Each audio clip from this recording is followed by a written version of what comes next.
If you're interested in space and communications, such as technology, policy, business, and operations, take a look at the Cosmic AES Signals in Space. Produced in partner with the CyberWire, Signals in Space offers a monthly overview of news in this sector. Check out the latest issue at www.cosmicaes.com/tech-news. That's cosmicaes.com/tech-news. New issues drop on the 1st of every month. And now, a word from our sponsor, SpyCloud. Stolen credentials are an open door to your corporate assets. SpyCloud is the world leader in recapturing breach data and making it actionable to prevent cyber attacks. SpyCloud solutions protect your employee's identity and prevent criminals from using employee credentials to commit account takeover, data breaches, BEC, and ransomware attacks. Visit spycloud.com/cyberwire to check your breach exposure now and see how global businesses are using SpyCloud to negate the value of their employees' stolen data. That's spycloud.com/cyberwire. And we thank SpyCloud for sponsoring our show.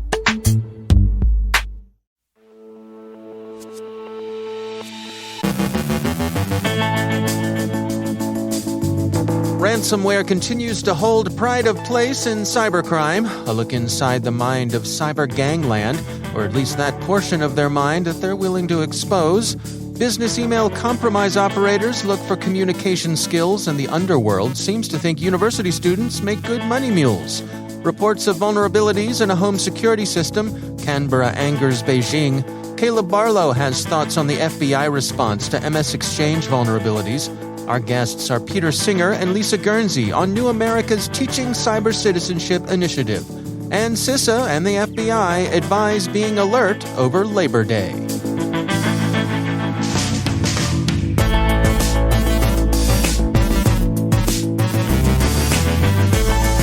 From the CyberWire studios at Data Tribe, I'm Dave Bittner with your CyberWire summary for Wednesday, September 1st, 2021.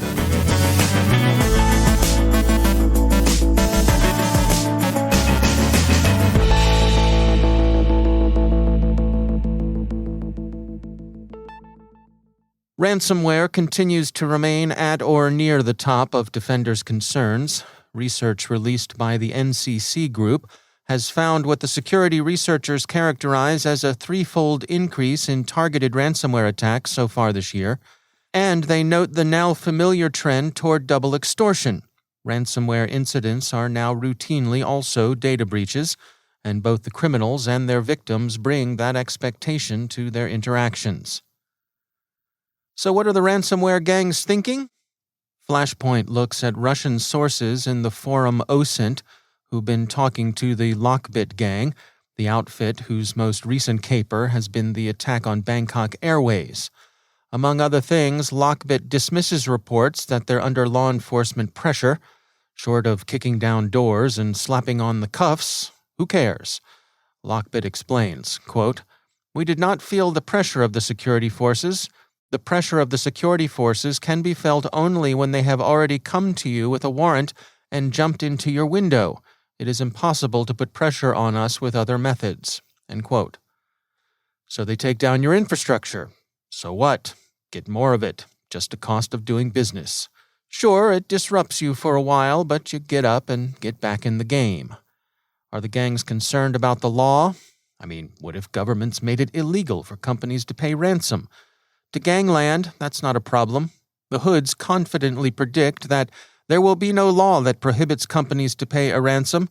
Information is often strategically important. Having lost data to encryption, this means loss for a company or at least the leading position in the market. This will cause serious damage to the country's economy. The authorities will not take such a drastic step. They see the insurance market as a hedge against their own risk as well as the risk their victims face.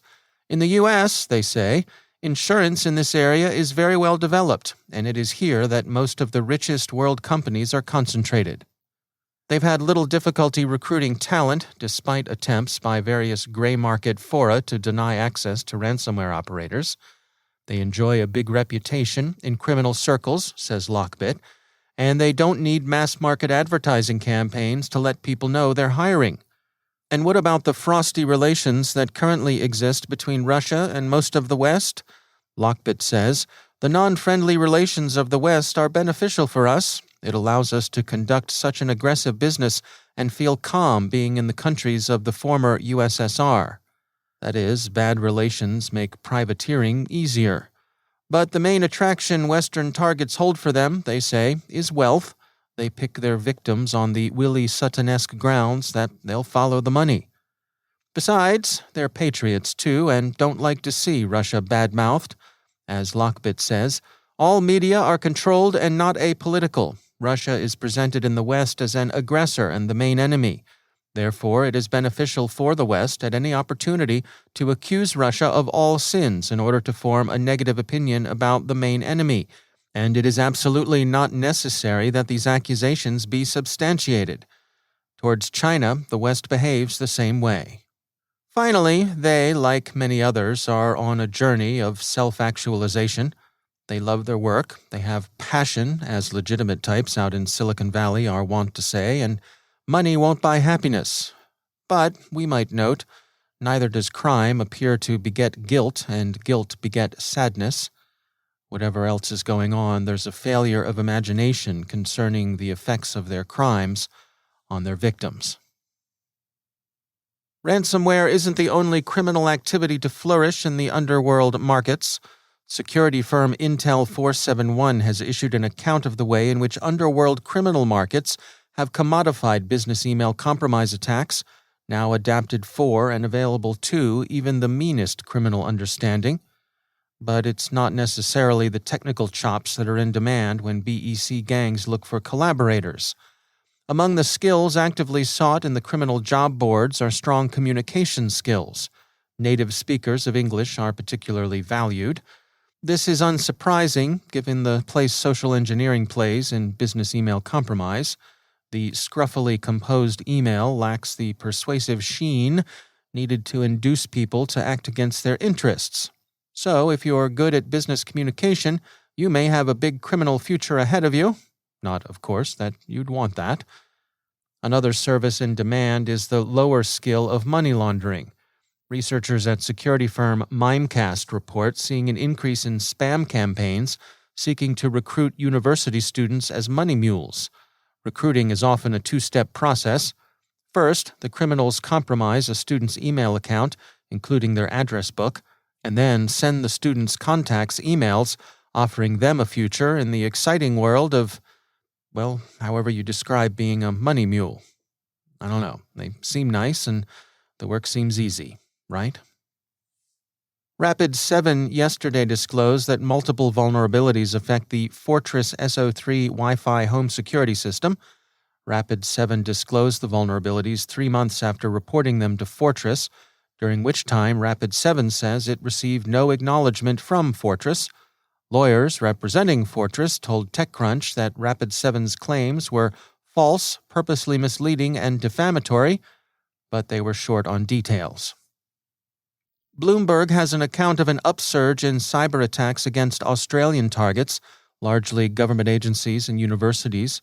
Their conclusions point to China and see the precipitating event as Prime Minister Morrison's call in April of 2020 for an international investigation into the origins of the coronavirus.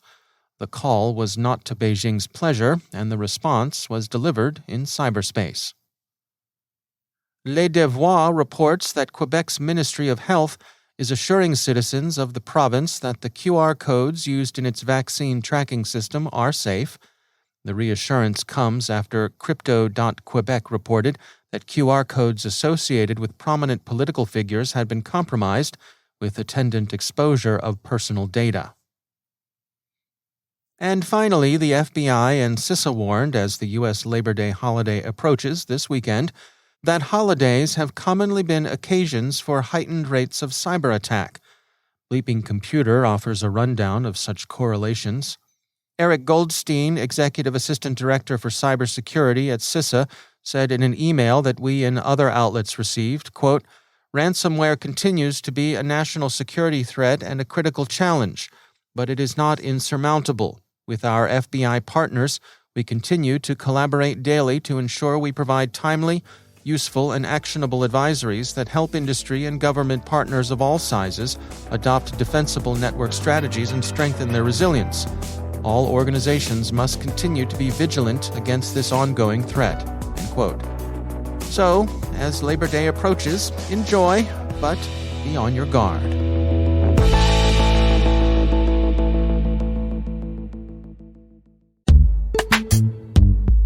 And now, a word from our sponsor, ExtraHop, stopping advanced threats with network detection and response.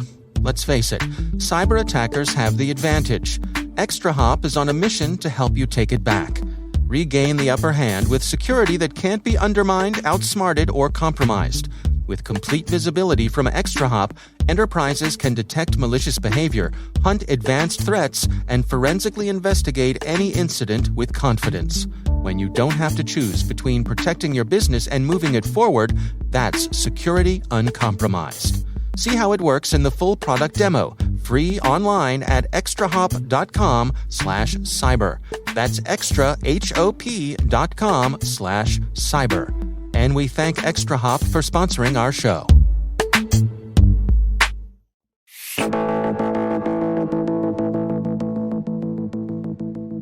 A group of scholars and researchers from the think tank New America recently released an education policy initiative titled Teaching Cyber Citizenship, Bridging Education and National Security to Build Resilience to New Online Threats. On the CyberWire's Caveat podcast, I recently caught up with two of the report's co-authors, Lisa Guernsey, director of New America's Teaching, Learning, and Tech program, and Peter W. Singer, strategist and senior fellow. Lisa Guernsey starts our conversation. My colleague and co-author on this report, Peter Singer, he's in the national security world, I'm in the education world, and the two of us were both recognizing at around the same time that there were some really big issues to grapple with when it comes to the way students, today's youth, but also adults, are taught about how to see and verify what's coming across their screens online and the social media platforms that they're experiencing, and that this has real repercussions for national security, but it also has a lot of repercussions for what we're teaching students in school and how teachers are equipped to do that kind of teaching. So we obviously face major challenges when it comes to information threats. There's the traditional cyber threat, so to speak, hacking the networks, but we also have what I've called in the past like war, hacking people on the networks. It's the threat of misinformation, deliberate disinformation, conspiracy theory, hate speech, how that all comes together to damage our democracy, how it threatens public health, how it threatens individuals, how it expresses itself in extremism and terrorism, how it's also, though, just challenging to youth if, they're trying to figure out, I've got an assignment to do a school report on who built the pyramids and where do they go. They don't go to a world book on a shelf. They now go online. They go on YouTube, and within a couple hops, they're being told that the aliens built the pyramids, and they didn't. For our listeners. Lisa, can we do a little defining of terms here? I mean, what does the term cyber citizenship embrace? How broad a spectrum of things are we covering here? Yeah, we see cyber citizenship at the intersection of three fields that are really starting to come together. One is media literacy, which involves everything from algorithmic literacy to just understanding authorship and who created what and why. But then the second field is civics and citizenship, and increasingly digital citizenship. What does it mean to be a responsible participant in today's society? How do we do that online?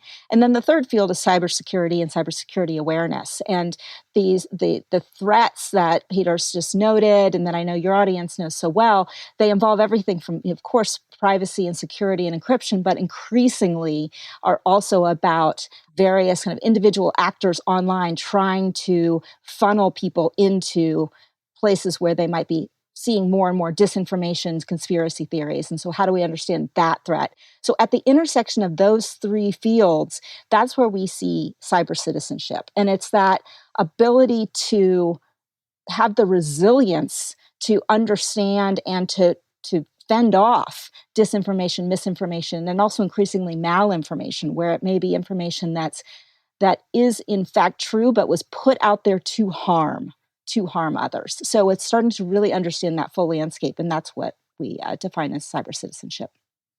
Peter, you mentioned that there are 50 states, and I think it's fair to say that right now we are in a particularly divided era for our nation. And indeed, one person's education is another person's indoctrination, it would seem these days.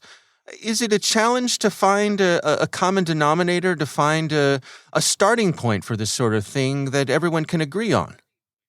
It's a great point, and that's why I'm usually a pessimistic guy, but I'm very optimistic about this approach. And so, let's look at the challenges of mis and disinformation. They play out in lots of different ways. The calls to deal with them get sucked into those divisive debates. So if you are expecting legal code change to solve this problem, good luck. We have an incredibly divided Congress that can't even agree on the problem, let alone the approach of it. In turn, if you are looking for the platform companies to solve this on their own, they're not going to. That's just the hard reality of it. So where does that leave us? It leaves us with this third space. What's great about it is that it's nonpartisan and it respects people's First Amendment rights. So the First Amendment rights element of it, it doesn't tell people what to say or what not to say. It's not about that. You fully respect your First Amendment rights. It's rather about equipping people with the skills to navigate this increasingly digital world safely and effectively. And those skills into the nonpartisan side, and this is why I think, whether you're a D or an R, you can get after this, is that they matter. Whether it's someone who's searching for information on the news to public health to, I think we can all agree we care about just our kids. I want the kids to have those skills. My thanks to Lisa Guernsey and Peter W. Singer for joining us. There is much more to this conversation. I hope you will check it out over on the Caveat podcast. You can find that on our website, thecyberwire.com.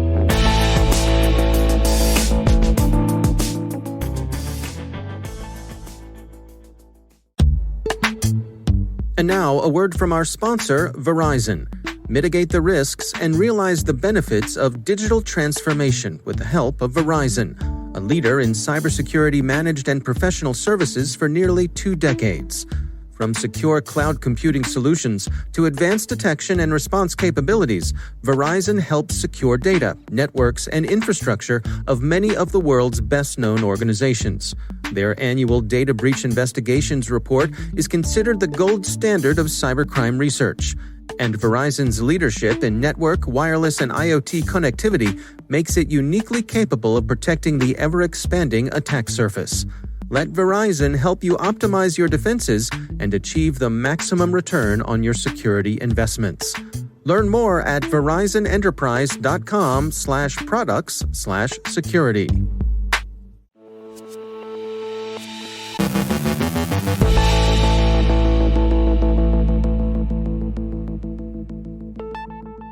And joining me once again is Caleb Barlow. He is the CEO at Synergistech. Caleb, it's always great to have you back. This recent story about the FBI's response to the Microsoft Exchange server issues, how they went and removed the back door, been gathering a lot of attention. I wanted to check in with you to get your take on it. What do you think?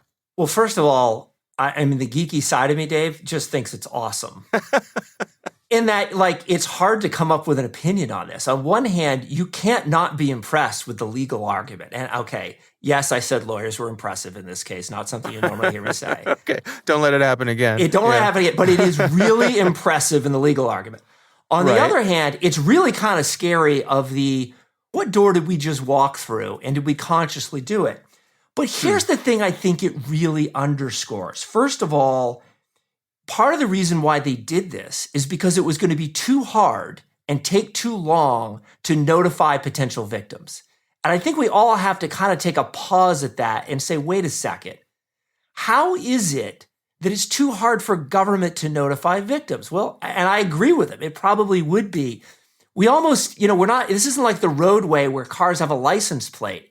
Half the time you have no idea where these servers are operating from. And that's the first thing that's a real problem. But the second thing that I think it really underscores as we start to think about IoT and all these rogue devices that could have some malicious software installed on them. And we've seen examples of, like in the Dyn DNS attack where lots of IoT devices were taken over. Now what happens if you can't get to these devices? If you can't turn these things off, if they turn into some massive botnet, do we rely on government to go in and do the things that security researchers can't do? And remember, in this case, you knew how to get access to the device. You could either go in the same way the bad guy did, or like in the IoT case, usually it's default credentials, right? Default user ID and password. And, we've thought for years, shouldn't security researchers be able to enumerate where these devices are that have a default user ID and password? The problem is to figure that out, you have to violate laws, right? Because, you're up against the Computer Fraud and Abuse Act if you try to log into a system without permission. The bad guys can do it, but the good guys can't. And I think this was the first example of where we saw the good guys kind of stepping forward a little, like saying, yeah, I'm getting on that system and I'm going to fix this mess. And maybe we need to think about stretching our wings a little bit and allowing more of that to happen, to at least enumerate where these rogue devices or endpoints or Microsoft Exchange servers might be in the future. A couple of things come to mind, as I try to wrap my head around this. I mean, there's the analogy of, if my house is on fire and I'm not home, the fire department's not going to wait for me to get home before they start fighting the fire, right? They're not going to wait to get my permission to start putting out that fire. Now, that's clearly an emergency situation, but I guess at a lesser degree, what if you have an abandoned property and it's full of rats and problems and, it's a blight on a neighborhood? Well, the government could come along and try to get that building condemned and torn down or whatever, Which of those analogies do you think, if either of them, fits best for what we're seeing here? Well, I think both of them do, right? So in the case of the house on fire, let's say somebody's upstairs out the window screaming for help. The neighbor runs in to help, right? They weren't worried about breaking in the window or anything else. They ran in to help. In the same way, security researchers, when, you can go out on Shodan and figure out where there's a whole bunch of devices that are likely vulnerable. The question is, which ones have default credentials? And my argument is, should we maybe take it to the next step and actually allow people to try logging in to go, wait a second, this device is not only vulnerable, it's out there with default credentials. I need to blacklist it. So this takes me right into your blight example, right? Of I want to be able to declare this neighborhood bad. And the question is, who gets to do that? Does government get to do that? Do security researchers get to do that? And there's a whole bunch of ramifications of who gets to do that. But here's the interesting point that I think the FBI demonstrated in this case. Somebody needs to have the ability to do that. And up to this point, nobody really has. Yeah. Who are your cyber firefighters? Exactly. Yeah. All right. Well, food for thought. Caleb Barlow, thanks for joining us.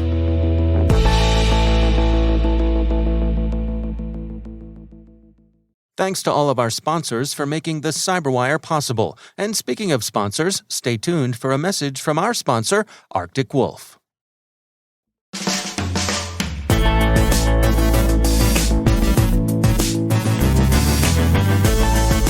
And that's the CyberWire. For links to all of today's stories, check out our daily briefing at thecyberwire.com.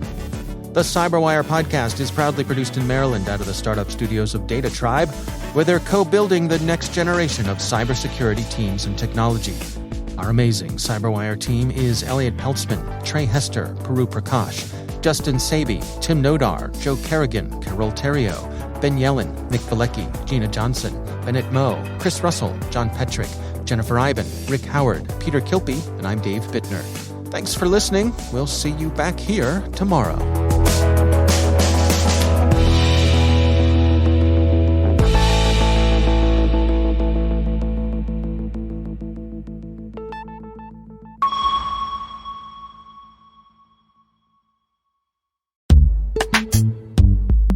And now, a message from our sponsor, Arctic Wolf. When it comes to mitigating the impact of a security incident, minutes matter. So the question is, how long would it take your organization to detect a ransomware attack? The answer could be the difference between business as usual and devastating consequences to your customers' bottom line and reputation. Learn how the Arctic Wolf platform and concierge security team can help your organization detect the undetectable, not in days or hours, but minutes. For the first time, take an exclusive look at how their experts investigated, escalated, and remediated a real-life ransomware attack on a local government organization. Visit arcticwolf.com/cyberwire to check out on-demand webinars, an interactive timeline, and find resources to help you learn how to continually improve your security posture over time. With Arctic Wolf, stop breaches before they disrupt business. Explore real-world examples at arcticwolf.com/cyberwire. And we thank Arctic Wolf for sponsoring our show.